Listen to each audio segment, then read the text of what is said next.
So women are more attracted to risk-taking men than cautious guys. That's false.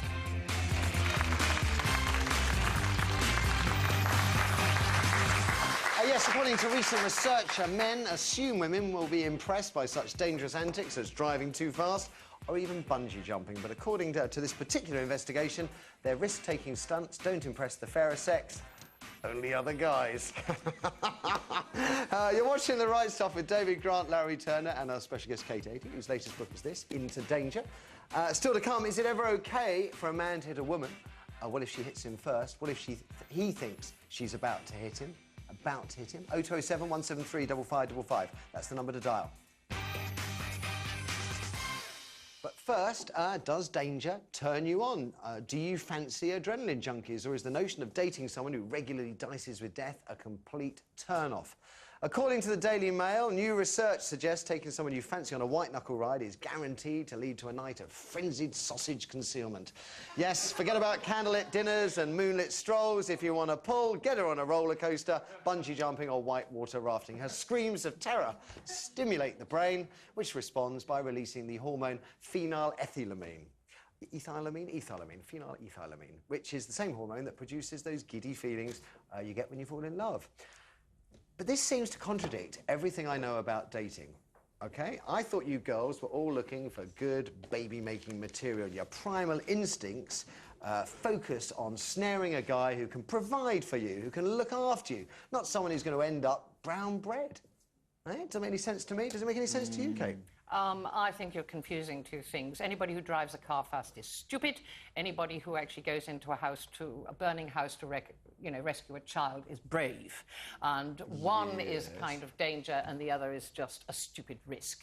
So I think if people take stupid risks, I'm not going to go on a date with them. Boring, boring. Anyway, they're going to talk about it all the time, aren't they? Whereas people who go into burning houses to rescue kids don't talk about it all the time. But boy, they might be worth knowing. Can you imagine a date where your date is involving, I don't know, say an early date and it's just white-knuckle ride excitement rather than candlelit dinners? White-knuckle ride, he wouldn't get 10 yards down the road with me before I got the steering wheel and sort of said, that's it. You know, I just don't think that's a guy just actually trying to impress by saying, you know, I'm king of the world, but I'm not very bright. What do you reckon, David? I just reckon, I mean... Have you ever tried it? No, can I just say, sorry, to pick up on what Kate said first, can you imagine your first date with Kate Adie? Kate, I'm going to take you on the most exciting, exhilarating day you've ever had. I mean, what the hell am I going to do? Spontaneously combust or something? I mean, you've done everything dangerous, so I'll be bungee jumping, going, you'll be going, again. What about you, Larry? Larry, will it do it for you? Absolutely. Two reasons why it wouldn't do for me. One is all those kind of white-knuckle things require quite unattractive clothing, like the white water rafting. I don't want to do my first date in a cagoule, right? I want to have clothes that stay dry. What about in rubber, Larry? No. Now, Matthew, that's your particular fancy. And I have to say, I was in a car yesterday with a guy from work who was driving me somewhere, and he was in the fast lane, and I was quite freaked out by it. And I said, would you mind slowing down? He said, I'm fine.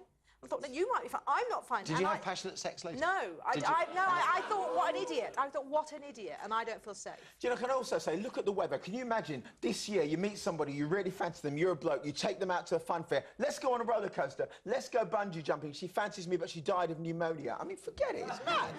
Makes no sense. Makes no sense. No sense at all. I prefer to introduce the white-knuckle ride when we get home. Right, anyway, let's throw it open to you. Does danger turn you on? Let's try our audience first. Eric. Let's go to Gillian. So does danger turn you on?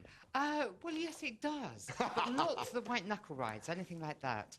It's just that I like people who take risks, and I'm a bit of a risk taker myself, so I'm more attracted to risk takers. You know, can you square this then? Because I think I'm right. I mean, everyone says that, you know, the reason, for example, blokes fancy blondes is because it makes them look younger, or they're sort of more, and that's better suited to child rearing. Everything is supposed to be sort of, the primal urges are focused on child rearing. So how can being attracted to someone who is putting their life in danger be a good thing for a family? Yes, well, it wouldn't be to do with child rearing for me. It would actually just be like keeping the company of someone who's quite stimulating, rather than be with Mr. Safe, who's kind of like incredibly boring. Might be interesting to begin with. I just need a little bit more What excitement. about Mr. Bean? Don't even answer. I'm quite a fan. Eric, take the microphone along quickly before she says a word. Let's go to the calls. OK, we've got a lady called Dee, and she's on line 1. Morning, Dee. Hello there. Is that D for danger turns me on? Yes, it is. So it does. So why? I think I've just kind of caught the end of what the lady earlier on Yeah. said about that whole kind of prime evil urge type thing. Yeah. It's the whole thing. In the civilized kind of society and everything else, everything is very safe. We kind of keep everything going, and we kind of live in a kind of bubble. But there's two things that really can get your blood pumping, really can get you going, and that is sex, and that is danger.